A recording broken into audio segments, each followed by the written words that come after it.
Hello everyone, जय हिंद, वंदे मातरम। आज मैं आप लोगों के सामने फिर से लेके उपस्थित हूँ जियोग्राफी की क्वेश्चन।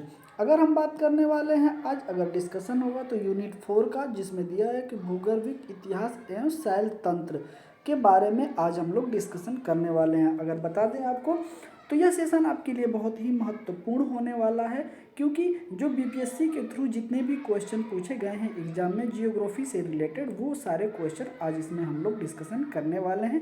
सेशन हम लोगों का वही चल रहा है जियोग्राफी का, तो बने रहिएगा। अगर पिछली वीडियो को अगर अभी तक आपने नहीं देखा है तो जाके कृष्णा स्टडी मस्ती के यूट्यूब चैनल पे आप वहाँ से जाके प्लेलिस्ट में प्लेलिस्ट बना दी गई है, वहाँ से आप जाके पिछली वीडियो को विजिट कर सकते हैं। चैनल पे पहली बार विजिट कर रहे हैं तो चैनल को सब्सक्राइब कर लीजिएगा, बेल आइकन को प्रेस कर लीजिएगा, जिससे कि आपको अन्य जानकारी भी मिलती रहे। बाकी ये सेशन वनडे एग्जाम के लिए मैं ये नहीं कह रहा हूँ कि टीआरई 4 की दृष्टि से, लेकिन जितने भी एग्जाम होने वाले हैं उसमें जो भी जियोग्राफी के क्वेश्चन आते हैं उसके हिसाब से ये सेशन आपके लिए बहुत ही महत्वपूर्ण साबित होने वाला है। तो चलिए बिना देर किए हुए हम लोग सीधे अपने सेशन पे और सेशन को स्टार्ट करते हैं। देखिएगा क्वेश्चन को आप बड़े ही ध्यान से देखिएगा कि एक कायांतरिक चट्टान नहीं है तो क्या है। जो भी ऑप्शन रहे होंगे उसमें 3 रही होंगी, एक नहीं रहा होगा, वो है हम लोगों का डोलोमाइट। क्या है? डोलोमाइट जो होता है यह कायांतरिक चट्टान नहीं है। ओके, चलिए आगे देखते हैं। खनिज में चट्टान के स्तर में जमा होता है क्या? तो अवसादी चट्टान और रूपांतरित चट्टान। ओके, ये दो चीज याद रखिएगा। आगे है कि पृथ्वी की भूपर्पटी में सबसे प्रचुर तत्व है तो क्या है? ऑक्सीजन। क्या है? ऑक्सीजन। आगे देखिएगा, पृथ्वी के कोड में सर्वाधिक पाए जाने वाले तत्व क्या क्या है? तो निकेल है और फेरस है। क्या है? निकेल और फेरस। आगे देखिएगा, पृथ्वी की वायु का निर्धारण किया जाता है किससे? पृथ्वी की वायु का निर्धारण आयु का निर्धारण किया जाता है यूरेनियम डेटिंग द्वारा। ओके, अगर हम बात करते हैं कि जीवाश्म, ओके, तो जीवाश्म का अगर हम बात करते हैं तो उसका पता लगाते हैं हम लोग C14 से।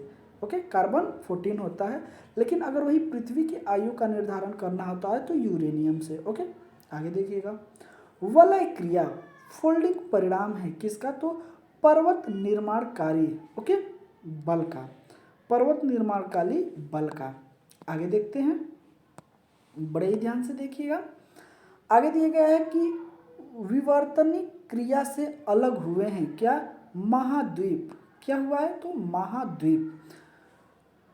पूर्व प्राचीन शैल समूह की आयु आकी जाती है किससे? तो यूरेनियम लेड विधि से। किससे? यूरेनियम लेड विधि से। समुद्र तल पर पृथ्वी के केंद्र के सबसे निकटतम स्थान है। समुद्र तल पर पृथ्वी के केंद्र से सबसे निकटतम स्थान है तो उत्तरी ध्रुव। क्या है? उत्तरी ध्रुव। जैसे आपको हम बता दें कि अगर आप कभी भी वर्ल्ड जियोग्राफी जब पढ़ेंगे तो उसमें जैसे मान लीजिए ये आपको पृथ्वी देखने को मिल जाएगी, और यहाँ से आपको भूमध्य रेखा जो है कि सॉरी माफ़ करिएगा, भूमध्य रेखा आपको यहाँ से बीचों बीच क्या की होगी, तो यहाँ से डिवाइड करती हुई मिल जाएगी। यह उत्तरी गोलार्ध और दक्षिणी गोलार्ध होता है। ओके, तो ज़्यादा से ज़्यादा अगर आप भाग देखेंगे ना तो वो आपको उत्तरी भाग में यहाँ पे ज़्यादा से ज़्यादा देश देखने को मिलेंगे। नीचे की तरफ बस आपको यहाँ थोड़ा सा ही महाद्वीप मिलेगा जो कि ऑस्ट्रेलिया है, बाकी यहाँ पे कुछ छोटे छोटे द्वीप हैं। ओके, लेकिन बाकी ज़्यादा देश की अगर हम बात करते हैं तो वो उत्तरी गोलार्ध में ही हमें देखने को मिलता है। ये चीज़ें याद रखिएगा। आगे चलते हैं, यूनिट नंबर 5, पर्वत, पठार तथा मरुस्थल की बात आज हम लोग करेंगे इसी सेशन में।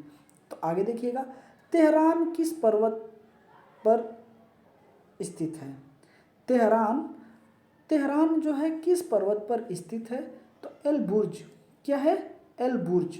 ओके, आगे देखिएगा, न्यून हिम रेखा है। क्या है?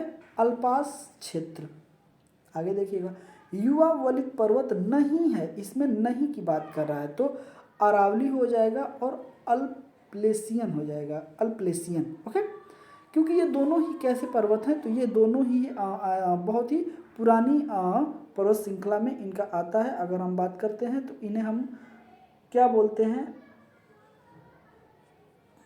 जो कि ये क्षीण होते जा रहे हैं, ठीक है। सबसे पुरानी पर्वतमाला है ये।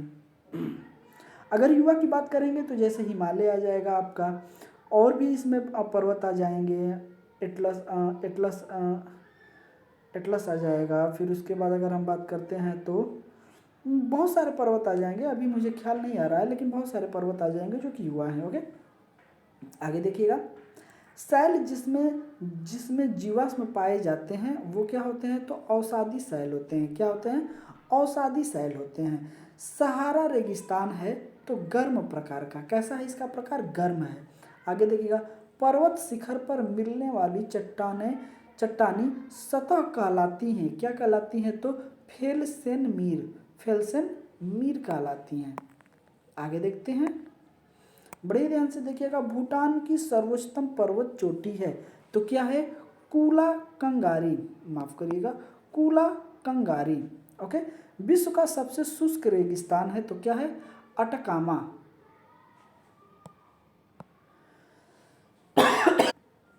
क्या है, अटाकामा। विश्व की छत कहा जाता है तो पामीर का पठार, किसको बोलते हैं, पामीर का पठार। ग्रेट विक्टोरियन मरुस्थल स्थित है कहाँ, तो ऑस्ट्रेलिया में। ऑस्ट्रेलिया में ग्रेट विक्टोरियन मरुस्थल है, जो कि आपको याद रखना है। ओके, आगे देखिएगा। पेनाइन यूरोपियन अपलेशियन जो है कि अमेरिका, और अरावली भारत उदाहरण है तो पुराने पर्वत श्रृंखला के। तो ये कौन कौन से पर्वत हैं, यूरोप में देखिएगा तो कौन है, पेनाइन, और अल्प्लेशियन जो है कि अमेरिका, और अरावली जो है कि भारत में हो जाएगा। तकलामाकन मरुस्थल स्थित है कहाँ, तो चीन में। ओके, आगे देखिएगा। यूरोप एक पर्वत श्रृंखला है, आल्पस, माफ करिएगा, आल्पस। आगे देखिएगा, बड़ा ही प्यारा क्वेश्चन है हम लोगों का कि 64,000 किलोमीटर लंबाई एवं 2,000 किलोमीटर से 2,400 किलोमीटर चौड़ाई वाला एक कटक उत्तर एवं दक्षिणी अटलांटिक महासागर द्रोणियों के मध्य से गुजरता हुआ यह हिंद महासागरीय श्रेणी और फिर ऑस्ट्रेलिया तथा आर्कटिक अंटार्कटिका के बीच से दक्षिण प्रशांत महासागर द्रोण में प्रवेश करता है। यह कटक है, क्या है, तो मध्य सागरीय कटक, इसको क्या बोलते हैं, मध्य सागरीय कटक। आगे देखिए। विश्व की सबसे ऊंची चोटियाँ, विश्व की सबसे ऊंची चोटी, यहाँ पे खाली स्थान प्रकार के पर्वतों में पाई जाती है तो नवीन मोड़दार, कौन सा, नवीन मोड़दार।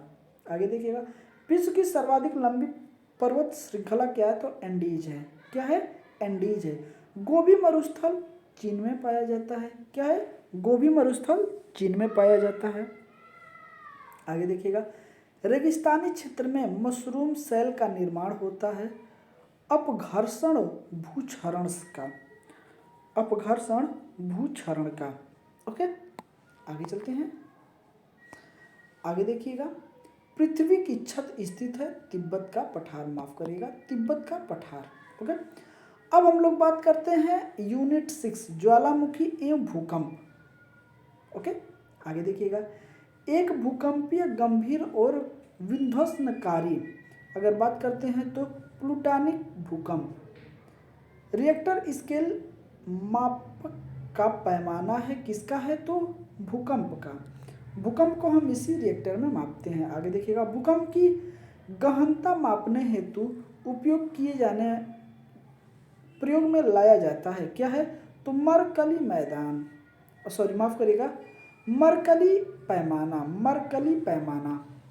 अभी तक हम लोगों ने क्वेश्चन जो पढ़ा था वो आपको देखिएगा कि रिएक्टर स्केल क्या होता है, तो भूकंप मापने का, लेकिन अगर उसकी गहराई मापना होता है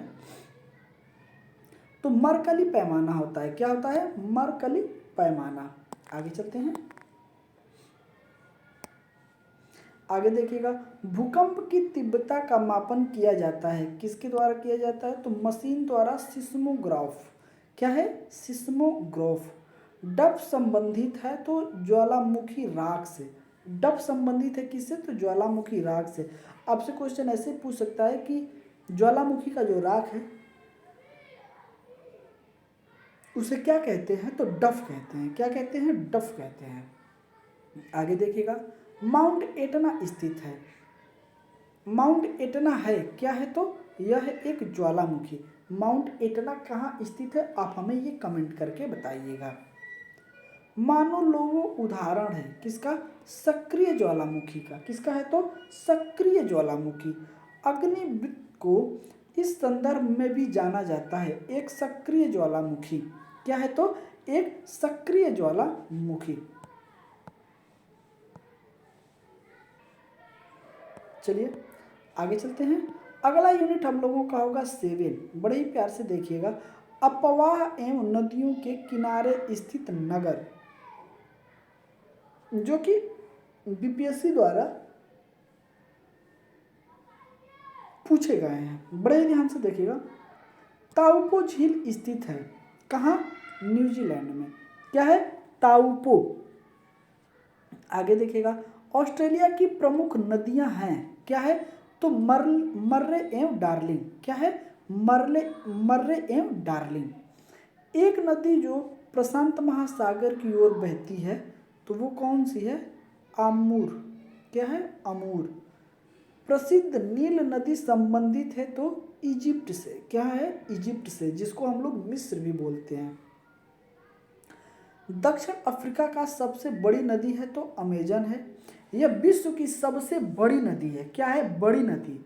विश्व की सबसे लंबी नदी दूसरी है, लेकिन विश्व की सबसे बड़ी नदी अमेजन है। बड़ी मतलब चौड़ाई ज़्यादा है, पानी आयतन, जो पानी आता है उसका आयतन जो होता है वो ज़्यादा है। लंबी नदी क्या है? तो वो नील नदी हो जाएगा। ओके, क्या हो जाएगा? नील नदी। तो ये आप याद रखिएगा, लंबी और बड़ा अंतर होता है। आगे है कि विश्व में अधिकतम संभावर जल शक्ति वाले कतिपय नदी बेसिन है। कौन सा है? तो कांगो हो गया, कोलंबिया हो गया, यांगटीसी हो गया। ओके, तो ये 3 जो है आप इसे याद रखिएगा, कांगो, कोलंबिया, यांगटीसी। ओके, आगे चलते हैं। आगे है कि ग्रैंड कैनियन है। क्या है? तो एक गड्ढा है, माफ करिएगा, एक गड्ढा है, एक गड्ढा है। ओके, ग्रेट कैनियन क्या होता है? ये 2 तरफ से पहाड़ होते हैं और इसके बीच में जो है कि नदी आके आपको ऐसे करके उसमें गिरेगी। ओके, तो यहाँ जो नदी गिर रही है यही होता है ग्रेट कैनियन। ओके, मुझे उम्मीद है कि आपको ये सारी चीज़ें अच्छे से समझ में आ गई होंगी। हम लोग अगले क्वेश्चन पे चलते हैं। विश्व का बृहत्तम डेल्टा निर्मित होता है कहाँ? तो गंगा पुत्र, सॉरी माफ करिएगा, गंगा ब्रह्मपुत्र द्वारा। ओके, आगे है कि सीन नदी, यहाँ पे खाली स्थान, नगर से होकर बहती है तो पेरिस से। पेरिस से होकर कौन नदी बहती है? तो सीन नदी। थार मरुस्थल की सिंचाई करने वाली इंदिरा गांधी नहर का उद्गम स्थान है तो हरिके बैराज। क्या है? हरिके बैराज। आगे देखिएगा, अफ्रीका महाद्वीप में प्रवाहित होने वाली नदी तो नील नदी है, जो कि अफ्रीका महाद्वीप की सब प्रमुख नदी है और ये पूरे विश्व की सबसे लंबी नदी है। ओके, क्या है? लंबी नदी। बड़ी नदी नहीं कह रहा हूँ। अगर जब बात आएगी कि सबसे बड़ी नदी कौन है तो अमेजन हो जाएगी, लेकिन सबसे लंबी नदी कौन है? तो नील नदी हो जाएगी, जिसको हम लोग इंग्लिश में नाइल कहते हैं। क्या कहते हैं? नाइल। आगे देखिएगा, पनामा नहर द्वारा जुड़े हुए महासागर हैं तो अटलांटिक महासागर तथा प्रशांत महासागर। पनामा जो नहर है वो क्या है? तो अटलांटिक महासागर को प्रशांत महासागर से जोड़ती है। आगे देखिएगा, मिसिसिपी डेल्टा उदाहरण है किसका है? तो अंगुली या पंजक डेल्टा। अब देखेंगे ना इस डेल्टे में, तो ये क्या होता है? ऐसे नदी आती है, फिर यहाँ से ऐसे ऐसे करके इसका आकार हो जाता है। ओके, तो ये क्या होता है? पंजा आकार का डेल्टा होता है। आगे देखते हैं। आगे है कि 12 मासी नदियों में जल आता है कहाँ से? तो बर्फ पिघलने से। कहाँ? बर्फ पिघलता है, ग्लेशियर पिघलता है, तो वहाँ से जो क्या होती है? पानी हमेशा 12 मास आपको वहाँ देखने को मिल जाएगा। चलिए, तो आज के सेशन को मैं यहीं विराम देता हूँ। आपको सेशन कैसा लगा जरूर आप हमें कमेंट करके बताएं। मिलते हैं आपसे अगले सेशन में, तब तक के लिए जय हिंद, वंदे मातरम। अपना ख्याल रखिएगा।